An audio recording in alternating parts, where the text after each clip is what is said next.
Des accords historiques pour l'Ukraine. Le président Volodymyr Zelensky repart du G7 après avoir reçu un soutien sans précédent de ses partenaires. Nigel Farage, le leader du parti Reform UK, marche sur les plates-bandes des conservateurs et pourrait leur jouer des tours aux élections générales en juillet.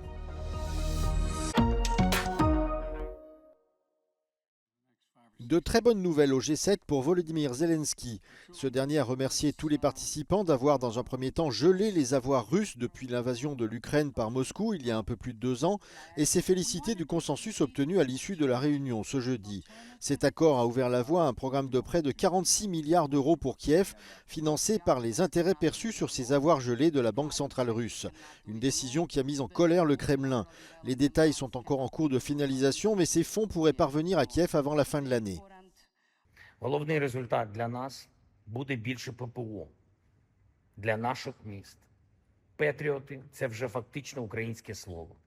Буде більше техніки та інших необхідних речей для фронту.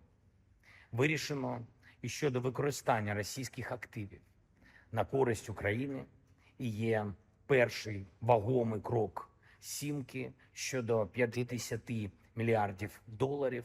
Дякую. La sécurité de l'Ukraine figurait également en bonne place à l'ordre du jour et le président Zelensky a clôturé la première journée du sommet par la signature de 2 nouveaux accords avec des partenaires internationaux.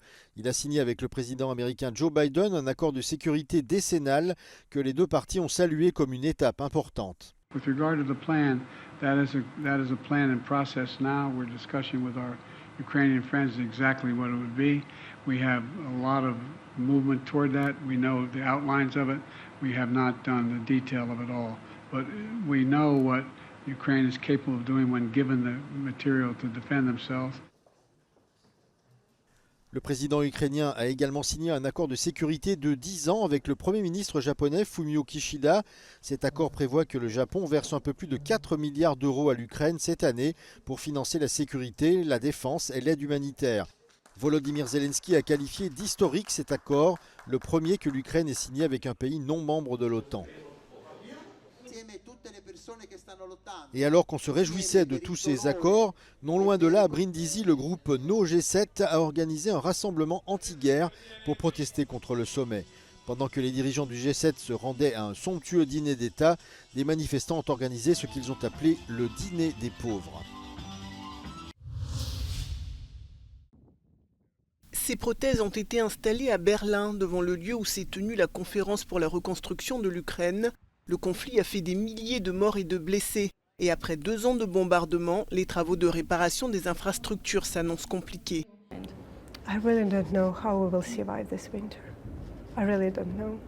La Banque mondiale a promis une aide de 500 milliards de dollars à Kiev pour reconstruire le pays.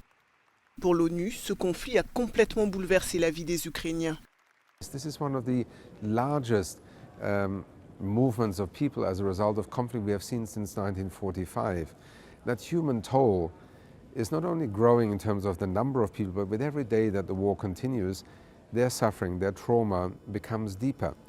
A generation of school kids that now have to go into the underground stations in Kharkiv in order to be able to attend school will be scarred for life by what they see happening around them. Secondly, the development of Ukraine as a nation, as an economy, has already been thrown backwards by years. Probably it will have lost decades.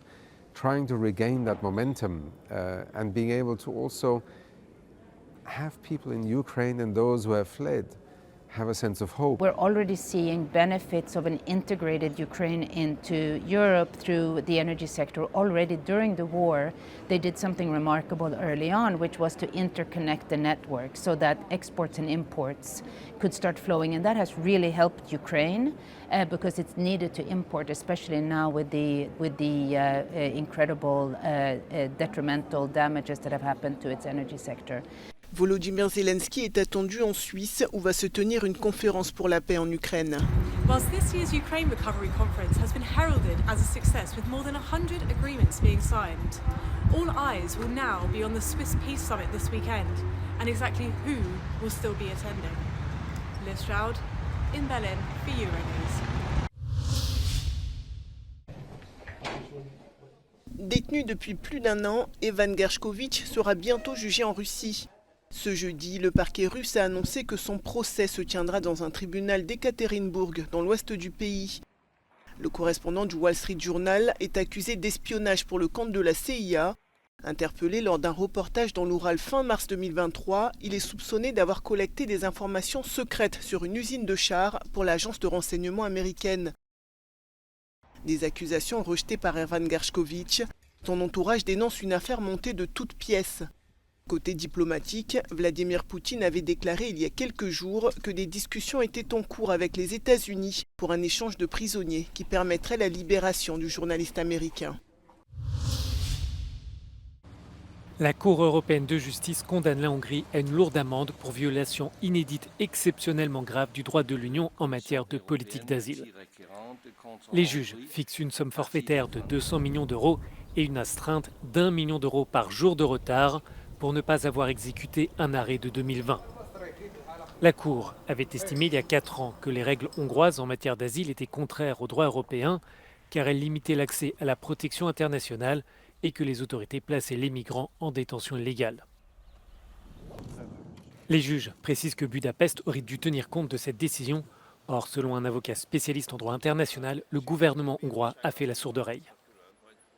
Unfortunately, the Hungarian government has decided to completely ignore it, what's more, actively working against it, establishing its domestic rules, which were completely against European Union legislation, and to add insult to injury, it has been constantly communicating about intentionally doing this. I think this is one of the reasons which gives its special profile to this case. La Commission européenne est en contact avec le gouvernement hongrois. L'institution veut savoir comment Budapest compte payer la pénalité et comment le pays compte aligner le droit hongrois sur les règles européennes. L'amende pourrait être retenue sur les fonds européens destinés à la Hongrie. And if the payment is still not made, then the Commission resorts to what we call the offsetting procedure, which in practice means that we deduct the amount concerned from an upcoming transfer towards the budget of towards the country concerned. Le gouvernement hongrois a réagi peu de temps après la décision des juges. Sur le réseau social X, le Premier ministre qualifie cet arrêt de scandaleux et inacceptable. Il semble que les migrants illégaux soient plus importants pour les bureaucrates de Bruxelles que leurs propres citoyens européens, écrit Viktor Orban. La Cour de justice de l'Union souligne que cette violation du droit européen est sans précédent.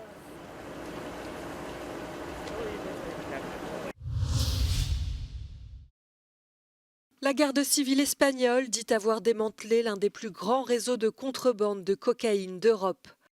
Ces agents ont travaillé sur la base d'informations fournies par des polices de toute l'Europe et d'Amérique du Sud.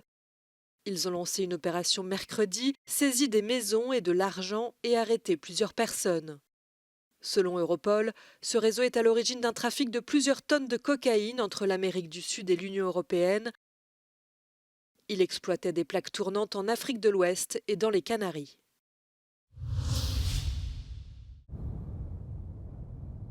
Nigel Farage a lancé sa campagne pour les élections générales au Royaume-Uni. Le principal partisan du Brexit s'est donné pour mission cette année d'aller tourmenter le parti conservateur en perte de vitesse et pourrait bien réaliser l'inimaginable, réduire à peau de chagrin le nombre de sièges des Tories au Parlement. Son principal thème de campagne, l'immigration, un sujet qui divise mais ne laisse personne indifférent. Écoutez quelques habitants de Skegness, une station balnéaire située à l'est de l'Angleterre. Instead of letting other people come to live on us. And so you'll be voting for reform? Yes, I definitely will. I think that reform will take a lot of votes off the Tories, which will probably result in a Labour victory. And how will you be voting? Conservative. In terms of Nigel Farage, does he appeal to you at all? Mr Farage, I think he's a bit of a, I don't know. He's a clown. A clown? I think he's just, oh yes, there's a bit of bravado with him. I beat my chest and, and stuff like that. Skegness is a typical eastern coastal community and it mirrors a trend across England's coastline. Once 77% Tory at the last election, it's now leaning Labour. Right-wingers here are handing the seat to Labour by splitting the vote between the Conservatives and Nigel Farage's Reform Party.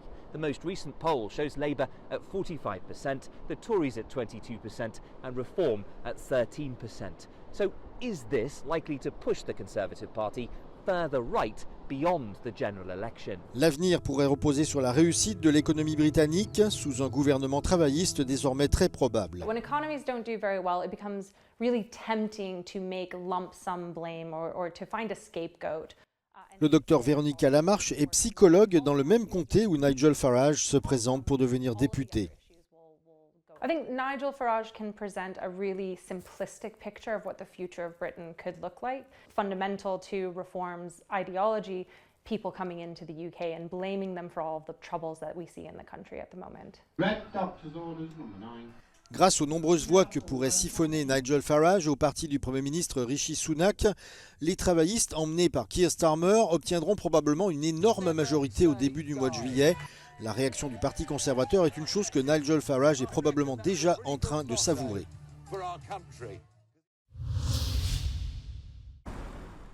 Une rue de La Haye peinte en orange. Elle se prépare à accueillir les supporters néerlandais de l'Euro.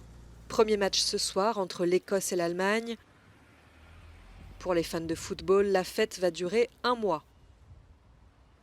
La Marktweg est l'une des nombreuses rues des Pays-Bas à être repeinte en orange pendant les championnats d'Europe ou les Coupes du Monde. Une équipe de 10 bénévoles y a passé 2 mois. L'équipe nationale des Pays-Bas est connue sous le nom d'Orange, le nom de la famille royale néerlandaise.